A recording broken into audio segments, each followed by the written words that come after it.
ओम श्री गणेशाय नमः। अथ 34वां अध्याय। आरंभ करने से पहले शुरू करते हैं भगवत नाम। श्रीमन नारायण नारायण हरि हरि, भजमन नारायण नारायण हरि हरि। तेरी लीला सबसे न्यारी न्यारी, हरि हरि। सूत जी बोले, हे ऋषियों, यदि किसी में उद्यापन करने की सामर्थ्य ना हो तो कुछ ब्राह्मणों को भोजन करा दें।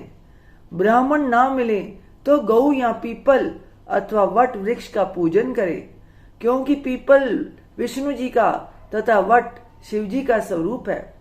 इसी प्रकार पलाश ब्रह्म जी का रूप माना जाता है। यह सुनकर ऋषियों ने पूछा, हे सूत जी, ब्रह्म विष्णु तथा महेश वृक्ष भाव को किस प्रकार प्राप्त हुए, यह बताने की कृपा करें। तब सूत जी ने कहा, हे ऋषियों, किसी समय शिव जी पार्वती जी एकांत में विराजमान थे कि उसी समय देवताओं द्वारा भेजे गए अग्निदेव द्वारा उनके एकांत वास में विघ्न उपस्थित हुआ। इस पर पार्वती जी ने क्रोधित होकर देवताओं को श्राप दिया कि तुम वृक्ष रूप हो जाओ। तब विष्णु जी गया में जाकर पीपल, शिव जी काशी में अक्षय वट तथा ब्रह्म जी पलाश रूप हो गए। बस तभी से पीपल तथा वट वृक्ष का पूजन होता है। तब ऋषियों ने पूछा कि शनिवार को पीपल का पूजन होता है मगर रविवार को नहीं होता, इसका क्या कारण है? सूत जी कहने लगे, हे ऋषियों, समुद्र मंथन के समय जब 14 रत्नों में से कौस्तुभ मणि तथा लक्ष्मी जी को प्राप्त करने के बाद विष्णु भगवान जी लक्ष्मी जी से विवाह करने लगे, तब लक्ष्मी जी ने भगवान जी से प्रार्थना की कि मेरी एक बड़ी बहन दरिद्रा अविवाहित है, पहले उसका विवाह होना चाहिए। यह सुनकर विष्णु जी ने लक्ष्मी जी की बहन ज्येष्ठा दरिद्रा उद्वालक ऋषि को सौंप दी।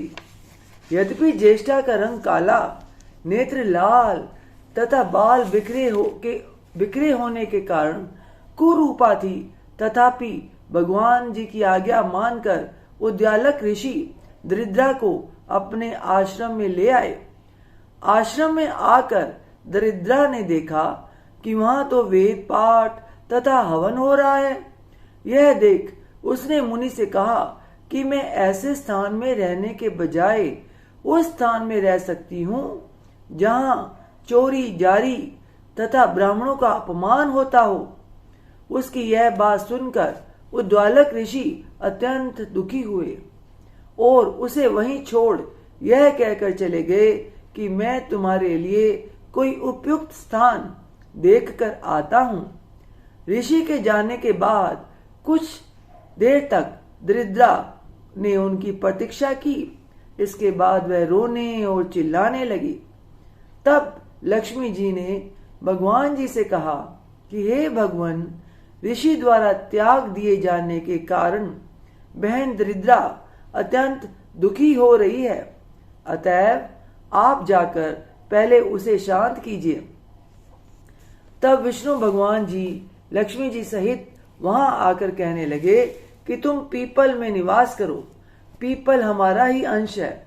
जो कोई कार्तिक सुदी पूर्णिमा को पीपल ज्येष्ठा का पूजन करेगा वह तुम्हें प्राप्त होगा और उसके यहाँ लक्ष्मी का वास होगा।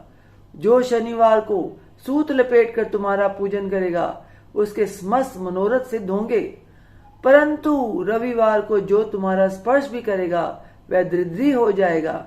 इतना कहकर भगवान लक्ष्मी जी सहित अंतर ध्यान हो गए। सूत जी कहते हैं कि जो कोई इस कथा को कहता अथवा सुनता है उसे प्रयागराज तथा बद्रिकाश्रम तीर्थ जैसा पुण्य प्राप्त होता है।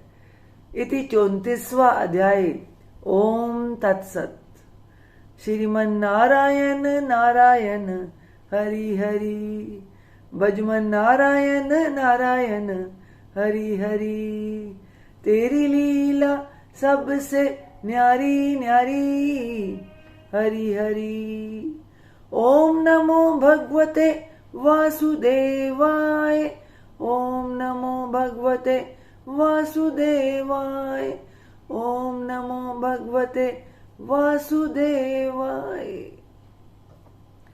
हे ईश्वर, आपकी टूटी बेटी से इस टूटी फूटी वाणी में, आपके कथा वाचन में, भगवत कीर्तन में कोई त्रुटि रह गई हो तो मुझे माफ कीजिएगा। अपना आशीर्वाद भरा हाथ हमेशा हम पे बनाए रखिए। आपकी बच्ची चाहती है कि अच्छी सी आवाज हो, आपके अच्छे अच्छे भजन गाऊं, फिर भी मैं कोशिश करती हूँ। अपना आशीर्वाद बनाए रखिए। बोल सांचे दरबार की जय, जयकारा शेर हमारी दा। बोल सांचे दरबार की जय, जयकारे वाले नू मिठिया मुरादा। बोल सांचे दरबार की जय, जय माता दी।